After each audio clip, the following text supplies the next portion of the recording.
Shalom, shalom, shalom, Yasha. This your boy, Brother Shamu Allah, back at you with another quick edifying video. Today's lesson is going to be called Endings and Signs and Effects. Endings and Signs and Effects. All right, first and foremost, I want to give all praises, honor, and glory. I want to say, Call Halal Yahawah, Bahasham, Yahawashi, Bahasham, Rawchaa, Qadash. That's all praises to the Heavenly Father, whose name is Yahawah, and His only begotten Son's name, who you ignorantly call Jesus, whose name is Yahawashi. All right, and the Holy Spirit, which is the Rawchaa, Qadash.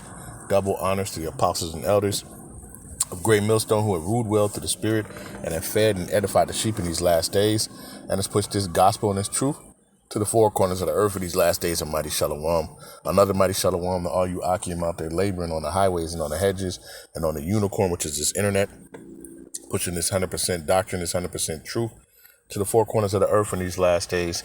A mighty shalom to you all as well. All right, like I said, today's lesson is going to be called and Endings and Effects and Signs and Wonders, I believe it is. It's quoted from 2nd Esdras 9. Okay, and this just comes from an article that I saw earlier today. It's from Tyler. It says, parts of the world will go completely dark for 6 minutes in extremely rare solar event. All right, it says a once in a century event is taking place. It says the planet in the next couple of years, with scientists claiming it'll cause the Earth to go black for almost 7 consecutive minutes. All right. It says, have you ever heard of eclipse chasers? These dedicated astronomy fans, known more commonly as umbraphiles, I don't know. It says, like to spend their time traveling across the globe to gain the best view of a solar eclipse. So if you got the chance to join this elite cohort in August 2027, says when the moon will completely block out the sun for 6 minutes and 23 seconds. It says the upcoming total solar eclipse is set to be the longest to take place since 1991, with experts reporting there will not be another like it until almost a century later in 2114. All right, Space stated. It says the event, dubbed the Great North American Eclipse, is said to be the best viewed in its totality in Luxor, situated around 660 kilometers from the Egyptian capital of Cairo. In the event that you can't make it to Luxor, you'll be able to view it from various other countries across North Africa, as well as from some southern European spots, including Gibraltar. It says it's understood that clear skies are almost certain, meaning eclipse chasers who have flocked to Egypt or even traveled to Libya to see the moment will not be left disappointed. It says there's no chance of cloud in eastern Libya and western Egypt. Jay Anderson, a Canadian meteorologist, told publicans, right? And when we're talking about 2027, 2026, you're just saying that that's what I'm saying, Esau, they don't be know what's going on. All right, it says at Luxor, the frequency of cloud cover is 0.7%, right? Well, you're going to get that ultimate cloud coming, right? That Yahawashi is coming in, and also the angels, right? But that's, different point.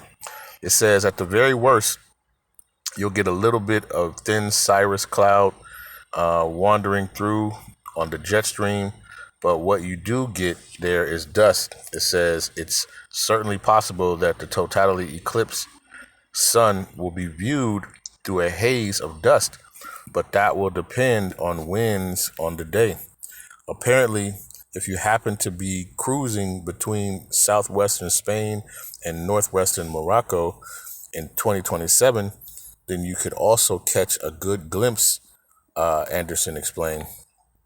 It says, despite the sun being blocked out by the moon for almost 7 minutes, the upcoming eclipse isn't as the longest ever in history. It says researchers from meteorologist Jean Moise claim that the longest possible total eclipse is 7 minutes and 31 seconds. It says, so this one clocking in at just a minute under is pretty spectacular. It says the upcoming Great North African Eclipse is set to occur in a lunar year after the total solar eclipse on August 12th, 2026. It says NASA stated that this phenomenon will be visible in Greenland, Iceland, Spain, Russia, and a small area of Portugal.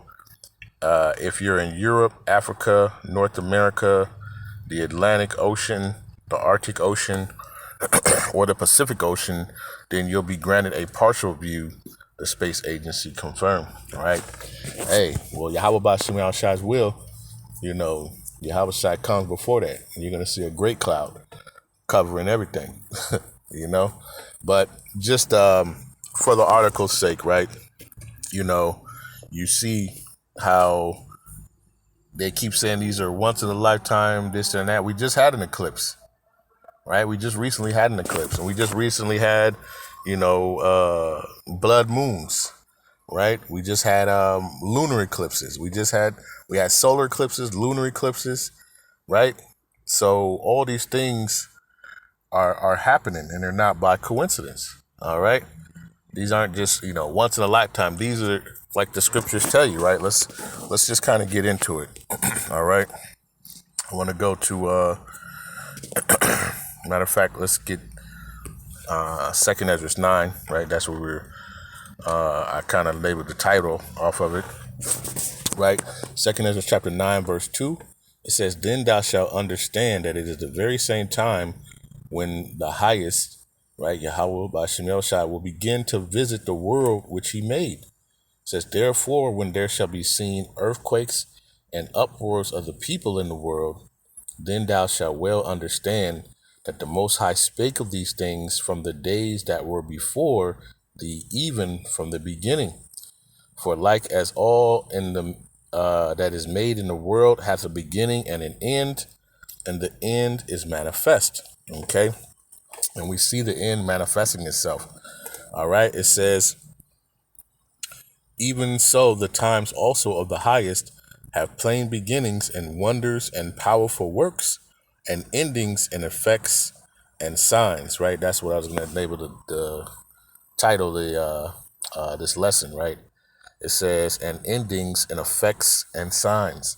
Okay, that's what we're seeing in these last days. All right, it's been, multiple, like I say, blood moons. There's been multiple eclipses. Okay, different types of things, right, in the skies, right? You had what do they call it, a comet or something that sat in the that sat near the earth, right? And it's for like a few days. It was like a little mini moon they were saying, right? All these things, right, are for signs to tell you what's going on, to show you what's going on. Okay, and let's get this real quick. Let's go to the book of Genesis. Right, let's go to the book of Genesis. All right.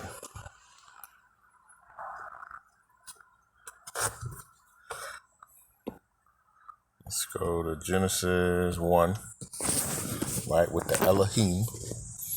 All right.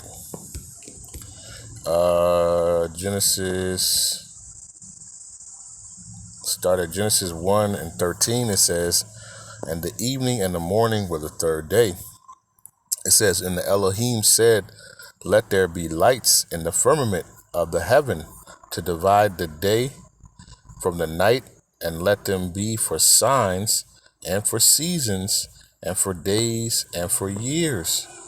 All right. And it says, and let them be for lights in the firmament of the heaven to give light upon the earth. And it was so. It says, and the Elohim made two great lights, the greater light in the day, and the lesser light to rule the night.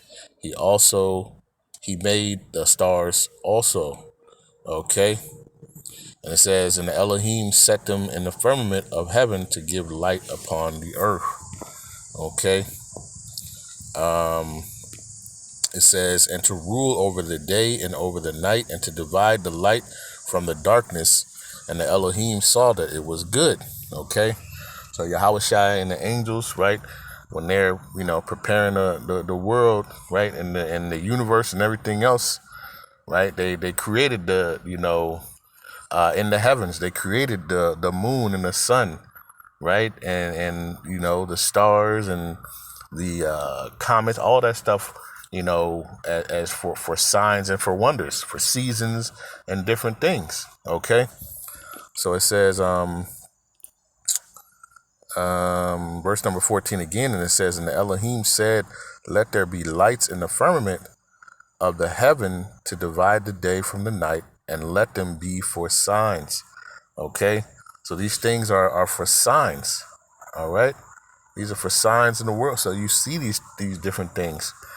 You got people out here chasing this stuff for the thrill. They don't know what's going on. All right. That's why in the book of Jeremiah, right, Jeremiah chapter 10 and verse number 1, and it reads, it says, hear ye the word which Yahawah, Bahasham speaketh unto you, O house of Israel.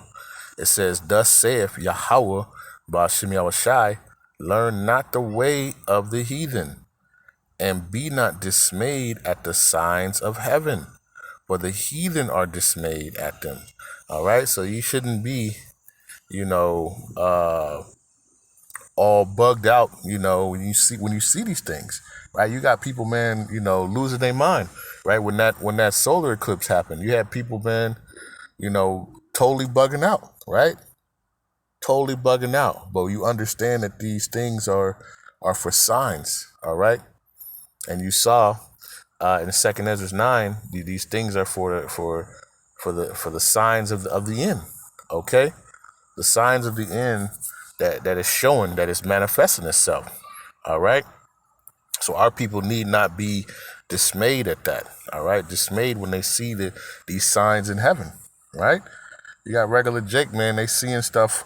I remember me and the Akim, we was a couple weeks ago, right? And we was looking up and seeing the chariots, and we were seeing the stuff flying, and you hear Jake, man, hey man, y'all better stop for y'all get abducted. Well, hell, that's what we want. we want to be beamed up into them chariots, man, of Yahawah Bahasham Yahawashi. Those are the chariots of Yahawah Bahasham Yahawashi. That's what we want. That's what we're looking for. You know what I mean? So Jake just don't understand what's going on. All right. And it says, don't be dismayed at the signs that are in heaven. Okay. And what are the signs? Let's get let's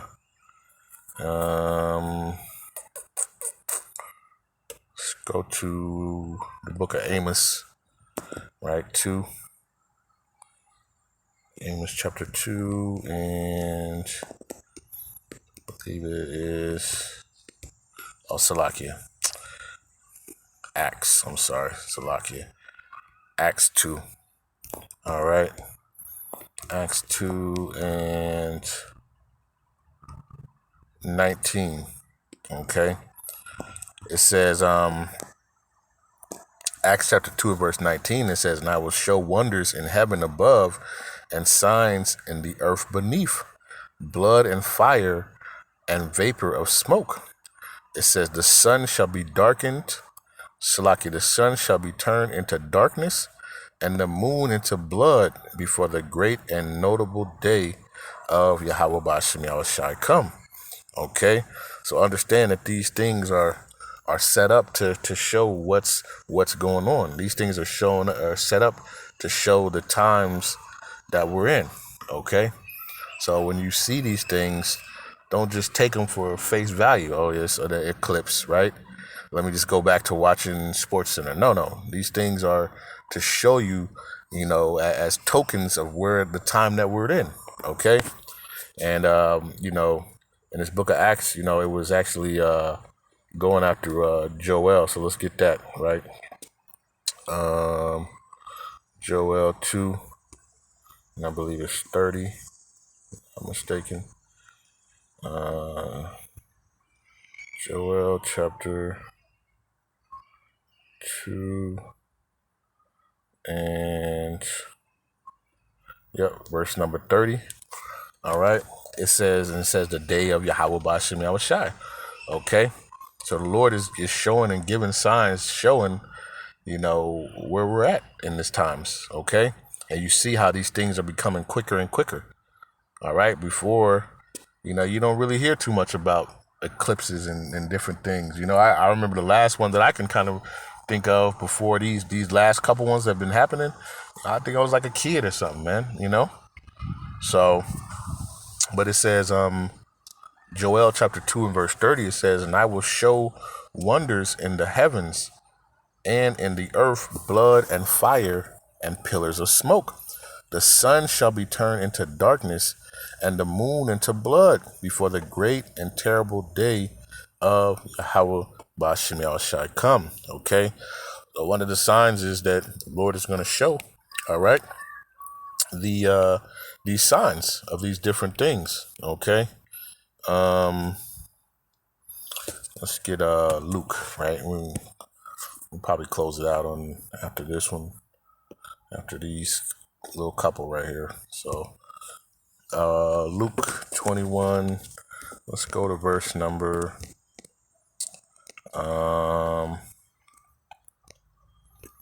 25. All right, and you see the return of Hamashiach, right, or Yahawashi.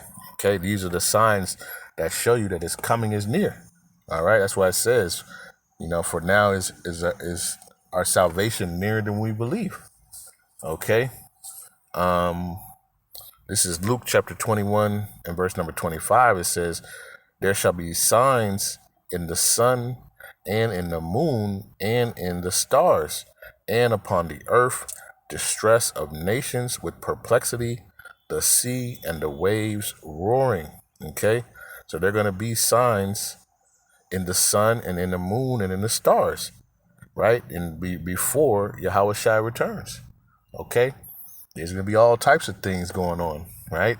And you can, get a clear night, look up, man. You'll see all types of stuff going on, okay? All right, because these are the things that are talked about, all right? It says men's heart failing them for fear and for looking after those things which are coming on the earth, okay? I think I saw another article, where it's talking about there's a meteorite or a comet that's close to the earth, and it's the size of the Eiffel Tower. They have all types of stuff going on. Okay, so it says men's heart failing them for fear and for looking after those things which are coming on the earth, for the powers of heaven shall be shaken. Okay, because when Yahawashi comes, all right, when he comes and he cracks that sky, right, that's also going to be the same time those missiles are going to be shot off, all right, from these other nations, right, from Russia and Iran and all these other nations, all right, towards Babylon, right, to destroy this place, okay? And ultimately, Yahawashi, is during that time is going to deliver his elect, okay, from the four corners of the earth and from Babylon, right? They're going to be taken up before the said destruction, all right, before the earth shakes and rattles, okay? All right, but these are the signs to show that his coming, all right? When you see these different eclipses and these different things going on, all right?